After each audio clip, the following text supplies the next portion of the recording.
የልብ ትርታ። ከዛ ወዲህ ብዙ ጊዜ ልታናግረው ፈልጋ ሳይሳካላት ቀረ። እሷም የግቢው ጎበዝና ተወዳጅ ሲበዛ ተፈቃሪ ተማሪ ሆነች። ያያት ሁሉ ያራግብላታል። እሷ ግን ሀሳቧም ትምህርቷም ልቧም ጌዲዮን ጋር ነበር። ደነገጠች።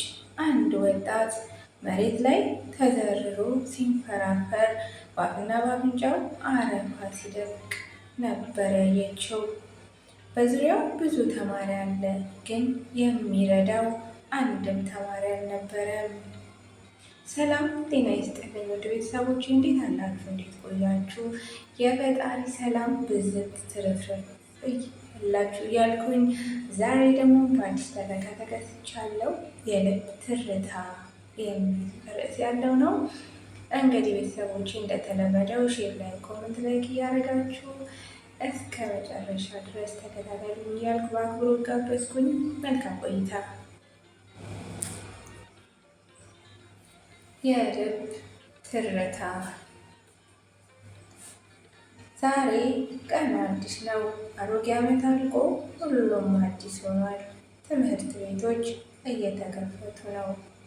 ዩኒቨርሲቲዎች ለተማሪዎች አቀባበል እያደረጉ ነው። ጌዲዮን የሁለተኛ ዓመት የዶክትሬት ተማሪ ነው።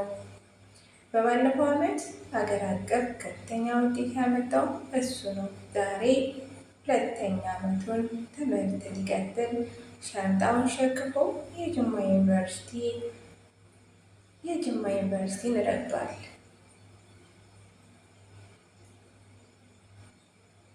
እናም አቀርቅሮ በመንገድ ላይ ሳለ አንዲት ቅልብልብ ያለች ቆንጆ ፊት ለፊቱ መታ ተጋጨች። ከዚያም እያየህ አትሄድም ብላ ጮኸችበት። እሱ ግን ምንም ሳይላት መንገዱን ቀጠለ። ልጅቷም ይቅርታ ባለመጠየቋ ተናዳ ተከትላ ሄዳ ልብሱን ያዘችና እያናገርኩህ አይደል አለችው። አታስተውልም እንዴ እያለች የስድብ አይነት ታወርድ ጀመር። ጌዲዮን ግን እንኳን ይቅርታ ሊጠይቅ ቀናም አላለ። ብዙ ተማሪዎች ከሩቅ ሆነው በፍርሃት ነበር የሚያዩአቸው። ምክንያቱም ጌዲዮን ከባድ የሚጥል በሽታ አለበት። ግቢውን ከረገጠበት ጊዜ ጀምሮ ከመጽሐፍትና ደብተር ውጪ ጓደኛው ነኝ የሚል ማንም የለም።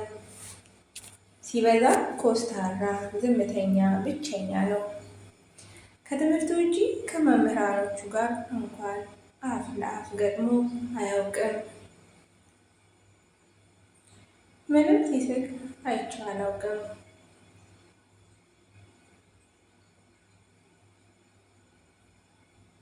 ከላይ ጀምሮ እስከታች ሁሉም ይፈሩታል።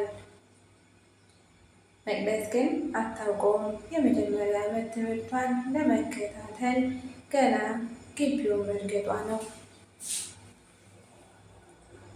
እናም እጆቿን ከልብሷ አላቆ ግራ ይዞ መሄድ ፍሬን ለቀቀ።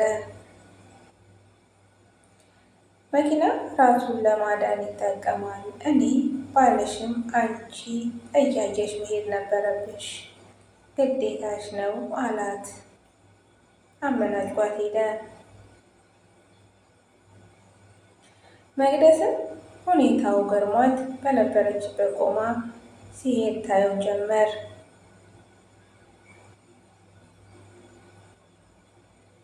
እናም እግዜር አወጣሽ የሚሉ ቃላቶች ከብዙ ተማሪዎች ወደ እሷ ተወረወሩ። ሁኔታው ግራ አጋባት። አንድ ተማሪ ልክ እንደዛ ሲላት ምን ማለት ነው ብላ ፈገግ አለች። ከዛ ምንድን ነው ብላ ጠየቀችው። ልጁም እንዴ ጌዲዮን ማለት እኮ የግቢያችን አስፈሪና ጎበዝ እንዲሁም በሽተኛ ተማሪ ነው አላት። ከዛ ወዲያ ብዙ ጊዜ ልታናግረው ፈልጋ ሳይሳካላት ቀረ።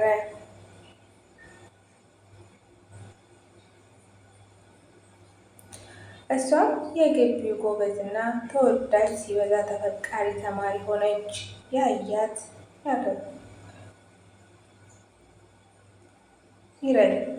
ይሰድላታል።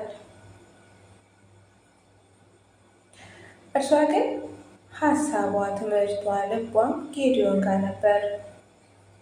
ቀኑ ሰንበት ነው። መቅደስም ከጓደኞቿ ጋር በመሆን ቤተ ክርስቲያን ሄዳለች። ውዳሴ አድርሰው ሲጨርሱ የመቅደስ የመጀመሪያ ጸሎት የመጀመሪያ ቀን የሰማሁት የጌዲዮን ድምፅ አሰማኝ ነበር። ሲጨርስም ወደ ግቢ ተመለሱ። ግቢ ሲመለሱ ባየችው ነገር ግን በጣም ደነገጠች። አንድ ወጣት መሬት ላይ ተዘርሮ ሲንፈራፈር ባፍና አፍንጫውም አረፋ ሲደፍቅ ነበር። በዙሪያው ብዙ ተማሪ አለ፣ ግን የሚረዳው አንድም ተማሪ አልታየም። ጓደኞቹ በነበሩበት ቆሙ። እሷ ግን ልትሄድ እግሯ ስታነሳ ጓደኞቿ ያዟት። መቅደስም ምን ሆናችሁ? ልንረዳው ይገባል ብላ ጮኸችባቸው። ጌዲዮን እኮ ሁሌ ነው የሚጥለው አለቻት አንዲት ጓደኛዋ። ማንም ተጠግቶት አያውቅም። ቢጋባብሽስ መሄድ የለብሽም ደግሞ ከአንድ ግቢ መምህራን ተማሪ ተለይተሽ የምትረጁ ማን ስለሆንሽ ነው እያሉ በየተራ ለፈለፉባት። እሷ ግን የሰማችው ጌዲዮን ነው የሚለውን ቃል ነበር። ደነገጠች፣ ተንቀጠቀጠች። በሁኔታው ጓደኞቿ ግራ እስኪጋቡ ድረስ ተርበተበተች። ለብዙ ጊዜ በልቧ ሲመላለስ የነበረው ጌዲዮን እንዲህ ተዘርሮ ሲንፈረፈር ስታስተውል እሱ መሆኑን ስታውቅ በነበረችበት ደርቃ ቀረች። ከዚያ ሁሉ ተመልካች ተለይታ እሷ ትረዳው ይሆን እንግዲህ ብሎ እዚህ ላይ እንግዲህ ያቆማል። እርግጠኛ ነኝ እንግዲህ በሁለት ክፍል 2 ላይ የምትረዳ ይመስለኛል። የልብ ትረካ እዚህ ላይ ያበቃሉ። ቤተሰቦች እንግዲህ ሼር ላይ ኮመንት እያደረጋችሁ እንድታበረታቱኝ ስል በአክብሮት ጠየቁኝ። መልካም ጊዜ ይሁንላችሁ።